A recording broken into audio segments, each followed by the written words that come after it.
Science journalism and communication is often neglected at newsroom across the African continent.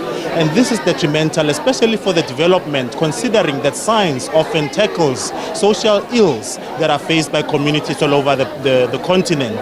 Well, to address this issue, I'm actually joined now by Annelien Morgan to elaborate a bit further on this issue. Annelien, thank you so much for your time.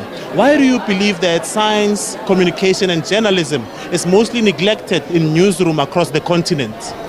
I think because the focus is mainly on reporting on political issues, but I think now that science is playing a key role in facilitating sustainable development, not only in the SADC region but across the continent, I think it's important that we capacitate our journalists to learn about science, because journalists tend to shy away from reporting on science because they find it as a difficult topic.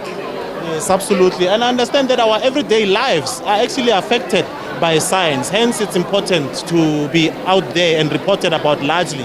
Yes, no, definitely. And it's important that you relate science to the communities, to the layman, because not many people know what science is about. We are also capacitating the researchers and the scientists themselves, because when they do these sciences, they don't know how to communicate the results in a layman's language, to say, I've done this project in this science area, but how do you go back now and use it in basic language to the communities, but also to the communicators out there.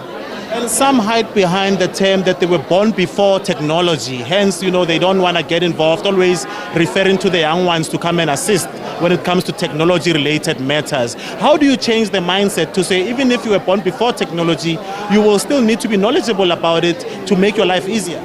No, yes, definitely, because now we live in a digital age. Everything that we do now is about digital transformation. It's about the fourth industrial revolution.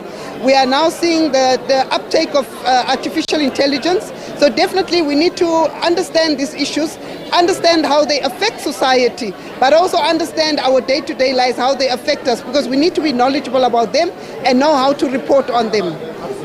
And we have learned that South Africa will host the 2025 World Conference of Science Journalists for the first time. What is your take on this event, and are you going to participate as the organizers of the Science Journalism Program? No, we are very excited, and we congratulate South Africa for being awarded this prestigious event, to host this prestigious event next in 2025. We as SADC, the SADC region, we had a workshop on Monday and Tuesday during the Science Forum where we brought journalists from the region and we capacitate them about science journalism. So we look forward that as SADC, as the SADC region, but the continent as wide, we'll be able to converge here in South Africa as journalists from across the continent and see how we can discuss issues of science journalism. As SADC, what is your role at this particular science forum and your overall impression of it? No, we have been attending for the past 5 years. We've been participating in the Science Forum.